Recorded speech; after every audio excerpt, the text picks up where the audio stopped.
Good morning. I'm Julie Cochran, class of 2020. Thanks for joining us here this morning.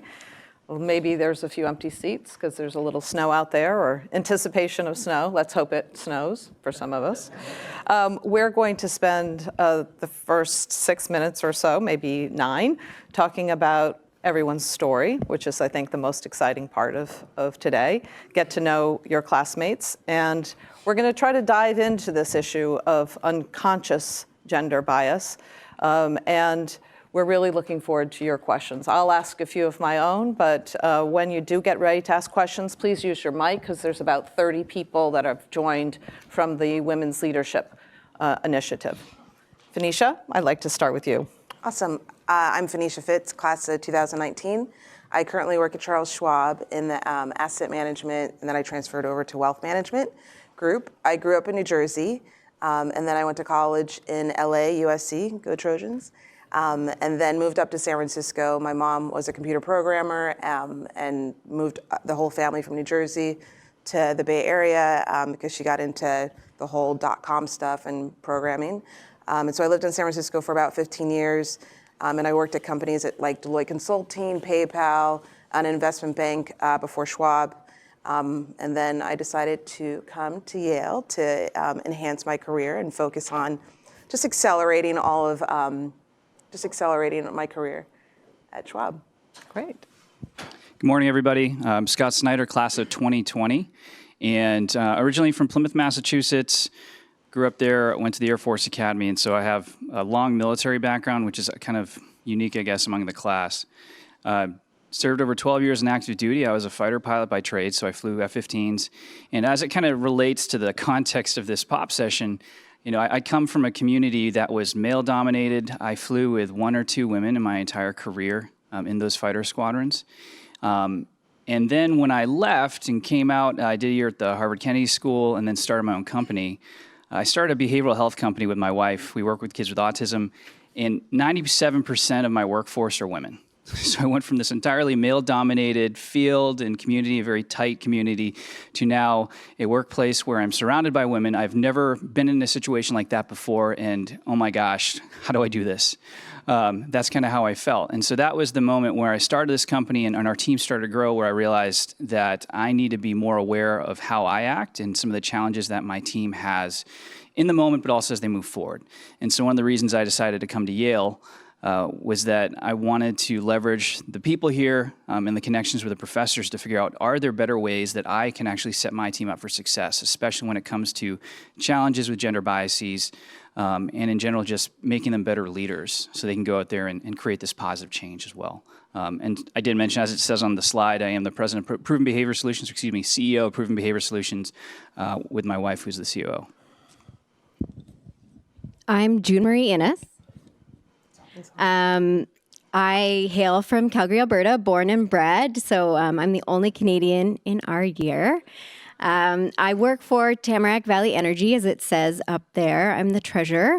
I've been with Tamarack for 6 years now, and I had a bit of a unique trajectory in my career path because I started my career at 17 as a receptionist when I took a year off after high school. And unfortunately, I never left. When I went to go back to school in the fall, they said, well, we really can't do without you. Can you come and just keep working when you're not going to school? And so at 36, I now have almost 19 years in the industry. And I've always gone to school and worked and done both things concurrently. So this is normal for me, going to school and working. I grew up in a very sort of traditional family, and I think my mother was a bit of a feminist, and so that provides the frame of reference for today. She's been a role model for me, but I think part of my life was sort of rebelling against the feminism and what that means when you look at gender bias. Great. I'll give you a little background. I now have my own company, and I also an employee at a real estate firm in New York. I started out after college on Wall Street at Lehman Brothers as a financial analyst. And unlike a lot of the financial analysts, I did not go to business school at that point. I took a different path, which was what I call my starter marriage. Both of those things I kind of regret, not going to business school and the starter marriage. The good news was it landed me into asset management at a relatively young age. I was hired to be an assistant marketing person for a senior gentleman at a British firm. The day I joined, he left, which put me right into his spot at a relatively young age of 25. So like June Marie, I think I found myself in a situation where I needed to act a lot older and I needed to sort of figure it out. And over the next several decades, I have basically worked my way up in the asset management career path, mostly in marketing and sales. And I've found along the way that that is a great career path for women. It would not now, looking back, been the role that I would have chosen. But I think in asset management, particularly over the last 20 to 30 years, it's been a role that women have felt very comfortable in, and they actually have excelled. The one thing I will say is that originally those positions were not senior positions, meaning that they were not a pathway to leadership. And I think the good news is in asset management that people have recognized that the value add of a marketing and sales role, and those women who are now successful in those roles are finding their way into leadership. And these are the good news about the transition, I think, in our business. I just want to talk a little bit as we transition to this topic even more. There was an article that I'm sure all of you read for employee class. It's got a great title. It's called Self-Determination, Theory and the Facilitation of Intrinsic Motivation, Social Development, and Well-Being. It's a real exciting article.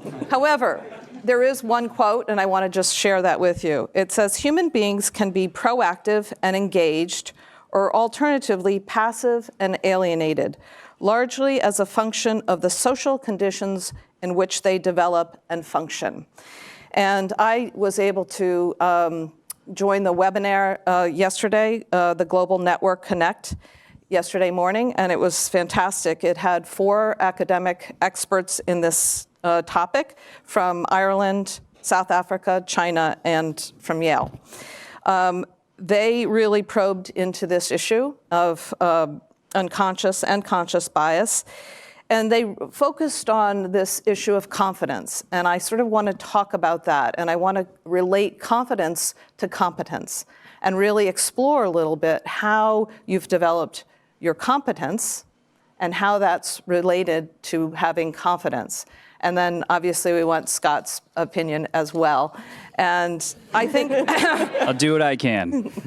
Scott, if you don't mind, just because it would be really helpful for everyone to understand why you're here and what role you are on this panel. Yeah. And that can also lead into some other questions that I have. So do you want to start with me? Yeah. I mentioned a little bit in the introduction of kind of why I'm interested in this. But why I'm ultimately here is that there's a lot of discussion that's happening about gender bias and inequity in the workplace. And in general, a lot of those discussions are really happening just with women. You don't see a lot of men being brought into the conversation. And so ultimately, the way I kind of look at the world is that we have this aspirational goal of where we want to be, but we also need to take account of where we are right now. And so taking that kind of pragmatic view of the landscape, there are men still in power that are still making some of these decisions. There are women who have the capability to move up, but perhaps don't know how. And so we need to bring men into the conversation to make them aware of these challenges. So perhaps it isn't an explicit thing that they're trying to do. And hopefully we can nudge them or inform them to change their behaviors to allow these women to rise up and succeed. And hopefully eventually, get ourselves to that, down the field past the 50-yard line someday.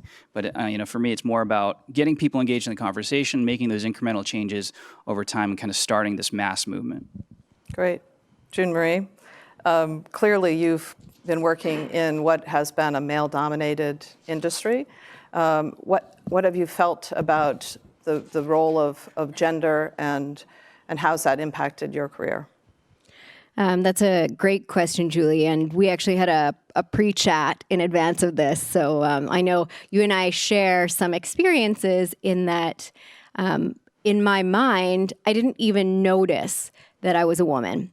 And tying that back to my mom, I think on reflection, probably some of that is the fact that I was trying to ignore gender because my mother pushed it so hard. But for a long time for me, I just didn't even notice the difference until someone pointed it out. And then you're sitting in a room and realizing, oh my gosh, I am the only woman in a room of 30 other people. Or I am, the highest paid woman in the company and I still don't make the top 10. And so you start to recognize and realize that. And kind of tying it back to your comment on confidence and competence, when you don't realize it, it doesn't have the opportunity to erode your confidence. And so I think that's a really great point, that if you can just focus on your own competence, being proud of what you do and making what you do count, then you don't have to get stuck in, well, is this about who I am as a person, the work that I'm doing, or is this about gender? Turning to you, I'm going to ask you a question that wasn't on your sheet to start out. Do you think that the corporate culture at Schwab has been shifting and adapting to the social changes around? This is live, right? So I would say yes and no. So it's like Schwab is such a huge brokerage firm, and so it's like not Titanic, but it's a large ship, and it just takes so much effort to make a change. So it is changing, and we're starting to see more women in executive positions at Schwab, and it's specifically in the asset management division. The president is a female, and so she's made a big effort trying to get more women into asset management, more women just into leadership in general. So I would say it is changing, but very slowly. And I think that's really indicative of just asset management in general. I think there's a lot of change happening in the industry, but it's still very slow. So maybe you could just follow on that and talk specifically about how your career has been impacted and how you view your role in that change process. Yeah, so I'm going to just actually go back to my family for a second. And so I would say, confidence. I feel like the biggest thing that I've gotten out of Yale is just confidence. And I thought, I was like, I was never a wallflower, because I look at my grandmother, I look at my mom, and they're really strong women. I have very strong men as well in my family. And so I was like, I need to work on my confidence coming to school. And then I talked to my classmates, and they're like, I'm not aggressive enough. And they're like, no, you're plenty aggressive. I didn't realize that. I'm like, you haven't seen my mom and my grandmother and stuff, which is a whole different story. At Schwab, I feel like I'm getting more and more confidence, and just more confident to talk to more senior leaders. And for example, in September, I had a meeting with the president to talk about some of the changes that I actually recommended for our wealth management group, which I was like, oh my gosh, this is pretty cool and pretty amazing. And I don't think I would have had that confidence probably 2 years ago. And I think the whole Yale experience, the classes, the opportunities, the classmates, everything has just catapulted me and to help me grow my leadership, my brand at Schwab, and hopefully outside of Schwab as well. So Scott, just turning to you, I know you've been very instrumental within your company about sort of giving women leadership roles and encouraging them, but are there specific things that you have done or can think of doing to address this issue of competence and confidence, and how those two might work out? Yes. Well, so first of all, with our staff, as we grew our team, we've got a team of 65 now. And one of the things we set up from the very beginning was, how do we model kind of our path forward with our workforce and make it a place where not only they want to work, but also they want to stay. And the challenge for us is knowing that a lot of the labor pool that we're pulling from are women. We had to come up with creative ways to figure out, are there things that we can do that we think are innovative in our industry to make this a place where these women feel comfortable, coming to work, expressing themselves, but also, making plans for a family and things like that, long run, having that longevity. A lot of the barriers for women in many ways have to deal around child rearing. And how do you balance that with work? And so we developed processes where we allow flexible work schedules. We have a 6-month paid maternity leave policy. We're taking those types of, what some would consider progressive. I think it's just good business sense to enabling these women to have that work-life balance as much as possible. Along the way, we have individual development plans for all of our teams where they identify 2 professional and 1 personal goal. And we make a point as a business to support them in that personal goal to help them be their best selves. And that's something that we come back to periodically and recurring throughout the year. And so what I found is just, first of all, through this level of care that we're providing and this focus on them, this employee focus, that they feel empowered to kind of bring their best selves to work every day. We give them the confidence to step forward and speak their minds because they also feel comfortable with management. We have a lot of up and down communication. And then, it goes back to Jean Marie's point with this confidence and competence. We do a lot of soft skills training. In our industry, with the work that they do, sometimes you got to fake it till they make it in many ways. You got to appear confident before your clients and your families. So that's a huge piece of that. And so we give them that feedback and train them on how to present themselves confidently and do that soft skills training. That's great. Jean Marie, I want to ask you how you think women's expectations have changed over the last couple of decades. Do you think that younger women now entering the workforce have a different view and a different set of expectations with regards to how they will achieve gender equality, or do they not even think about it? I think that's a really tough question to answer because I think we go in cycles over time. I think there have been lots of women that come in and now they see the possibilities and they want for slightly different things. But getting back to Scott's point, family still becomes very important. And I think that we're kind of going back into a cycle of actually, I want balance.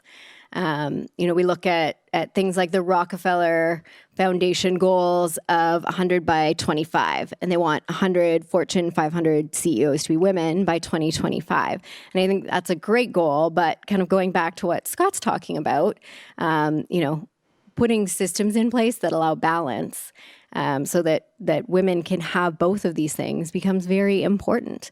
And focusing on investing in those younger generations so that they feel competent and confident to get there, but also reevaluating what the roles are. If a CEO role means that you can't have a family, then do we need to reevaluate what our roles are and what the structure looks like?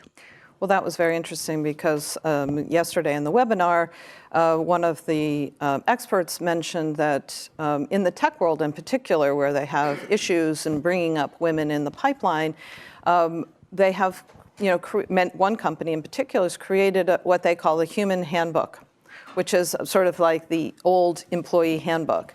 And I wanted to focus on one of the points that you made, which I think is great, to have 6-month maternity leave.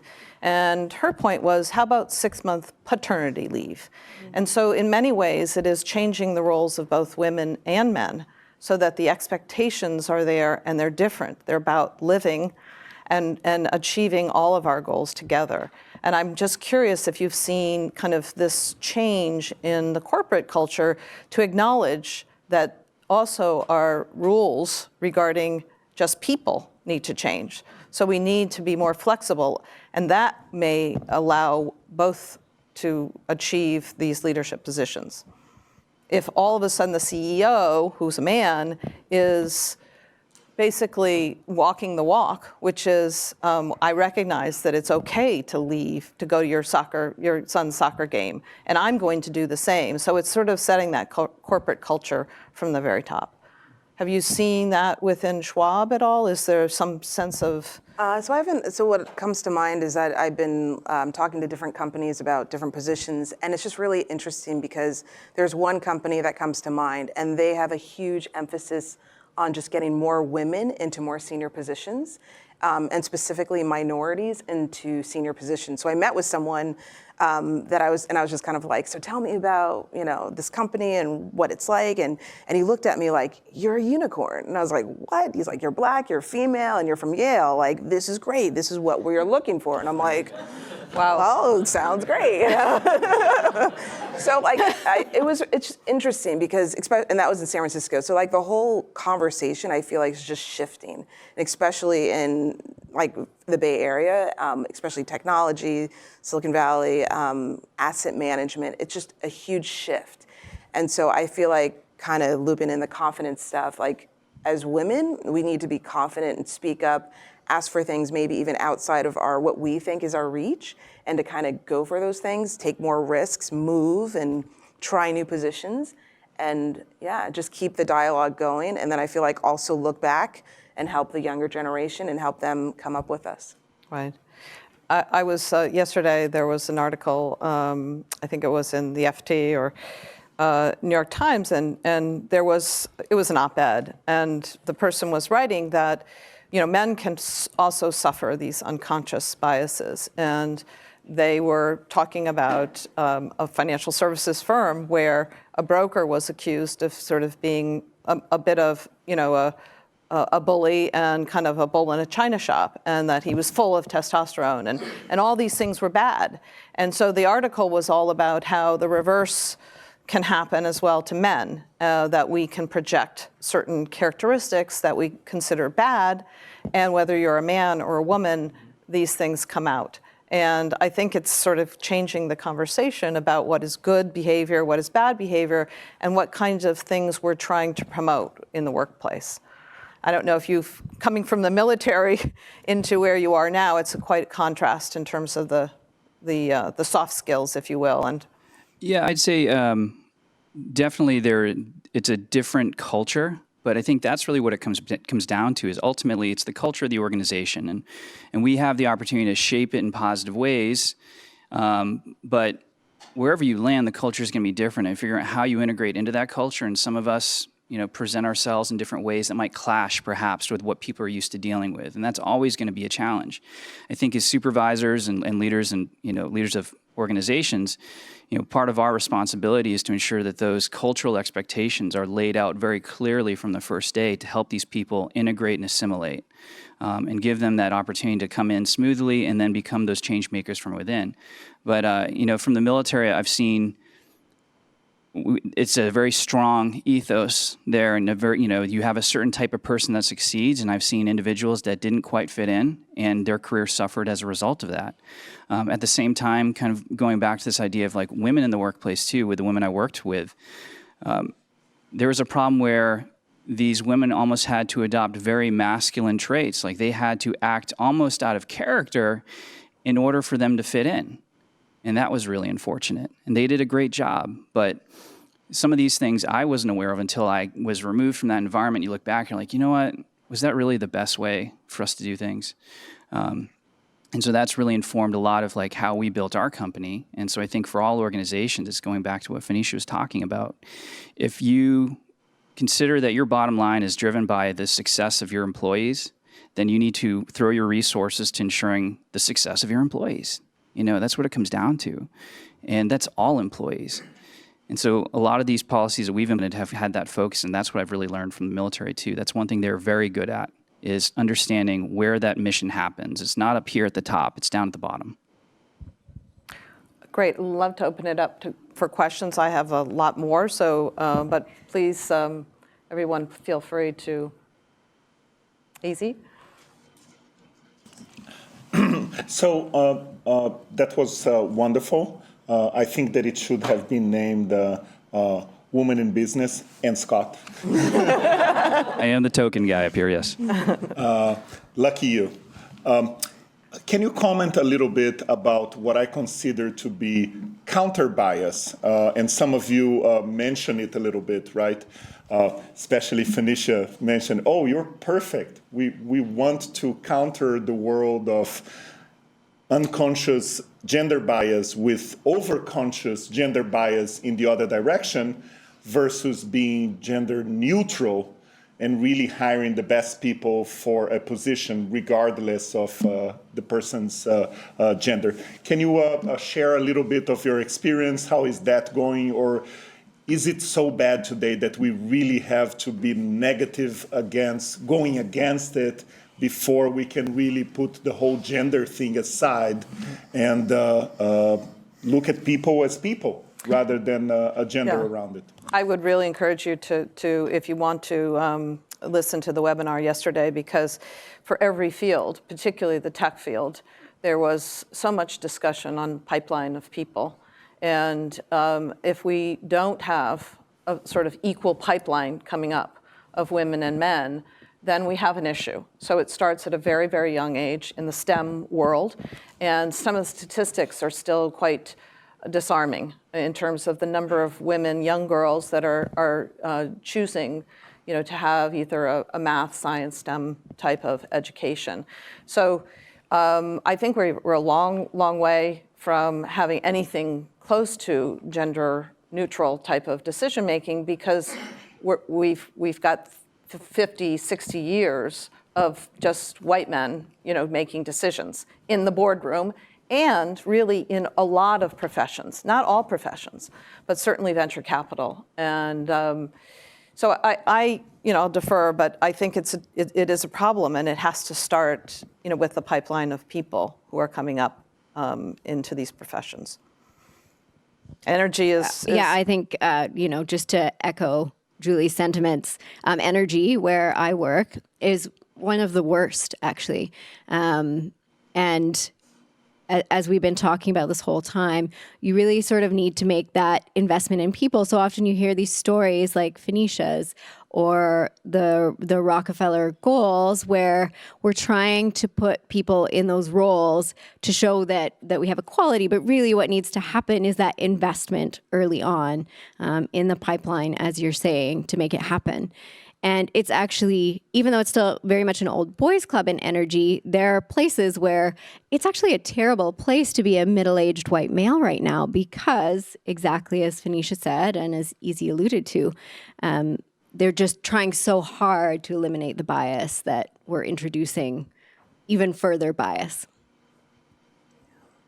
Yeah, Easy, to your point too, I think the way that I look at it, again, pragmatically, is that if you are just respectful, if you take that gender neutral viewpoint and you're respectful for of everyone, and you look to find the best in people, naturally, you're going to create a diverse workforce from that. Part of the problem we find historically is that it's the pool of candidates where the breakdown happens, right? A lot of these agencies over time, they don't have the diversity because you're not getting women wanting to apply, to step and try to take on those types of roles. And so there's this awareness piece where, for a lot of these industries, it's going out in the communities and the schools and saying, yes, you can actually do this. You can be successful in this field.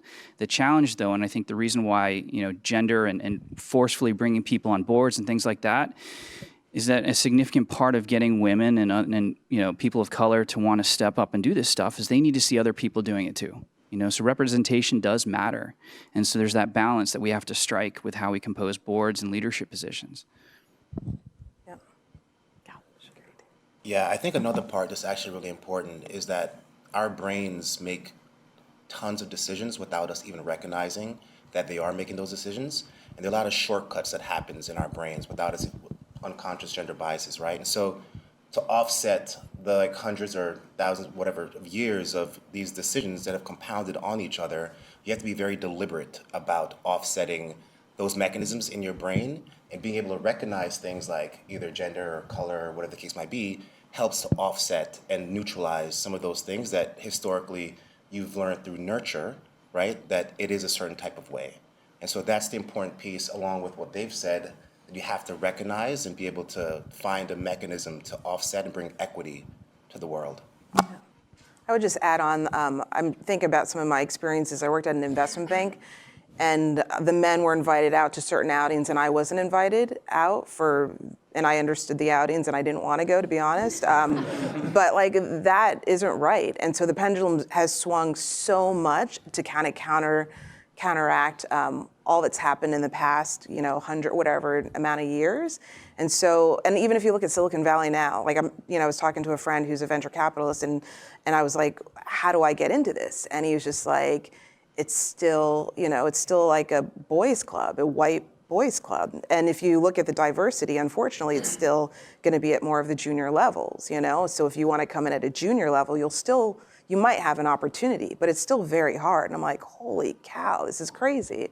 So, but there are a few companies, or maybe more than a few, I don't know how many, that are over-rotating.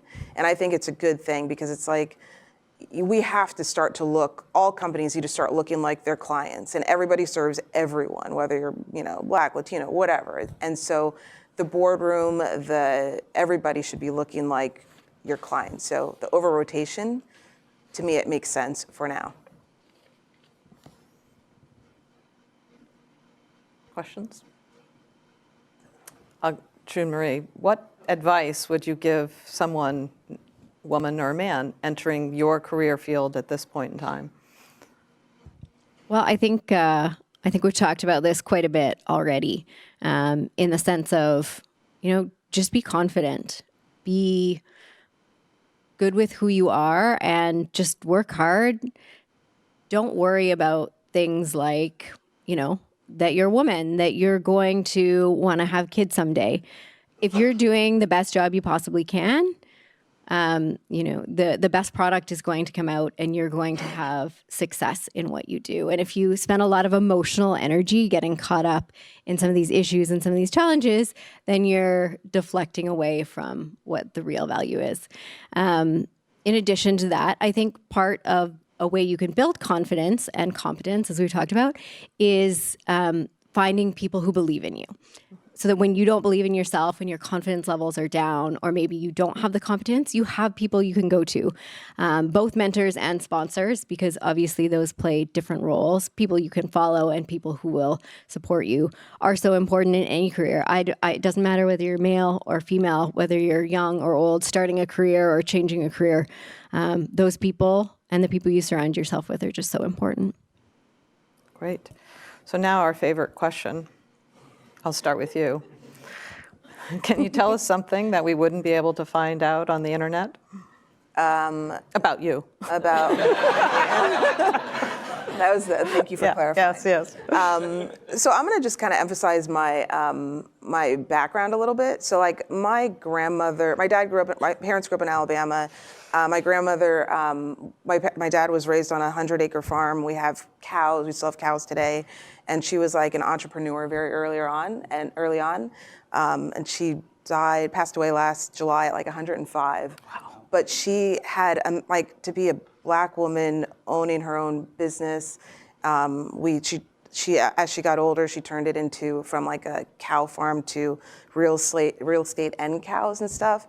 And she also had her master's. She had a couple masters, which is pretty incredible for someone of that age. And she's very assertive, very aggressive. So is my dad. And then on my mom's side, she was a computer programmer. So I just feel like when I look at my background, I feel like I have a lot of it's in your genes. strong people behind me. Yeah, that's great. Mine is not that deep. That's a tough one to follow. So I graduated high school in 1998. I was our high school class artist, which is a little counterintuitive, perhaps, for those that know me. It's interesting. I came in here today and said to Scott, like, how serious is your fact? Because I came up with a slate of them, and I don't know whether to be intimate or whether to be silly. And so I'm going to go with just, kind of light. I'm going to go light to follow it up. And I know Fontaine is going to back me up on this because she's seen it firsthand. But I obviously, we live in a cell phone world, and I spend a lot of time focused on my phone. But, when we talk about unconscious undertones, my phone and I have a very contentious relationship because at any opportunity, I will leave it behind. I left it behind on the bus when we were here for our 2-week break. And I've started taking regular girls' trips to Mexico every year. And both years, on the first night, my phone has disappeared on the beach. Wow. Oh, mine's easy because there was no internet when I was growing up, so none of this would be available on the internet. No Instagram. So I have 2 stories. They're both sort of related. In 3rd grade, I started playing the cello, and back in the day, and still today, when you're that young, you play a half-size cello. And so when I used to walk to school and carry my cello, and in 4th grade I walked into my class, and my teacher basically made a joke about how the cello was bigger than I was. And I guess I wasn't in a joking mood, and so I stuck my tongue out at him. And this probably doesn't surprise you for the people that know me. That was my first visit to the principal's office.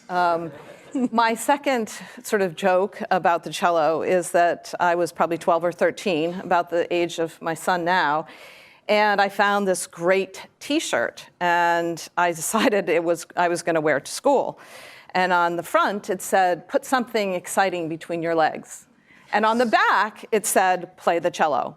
Now, in today's world, that T-shirt probably would have gotten me sent to the principal's office.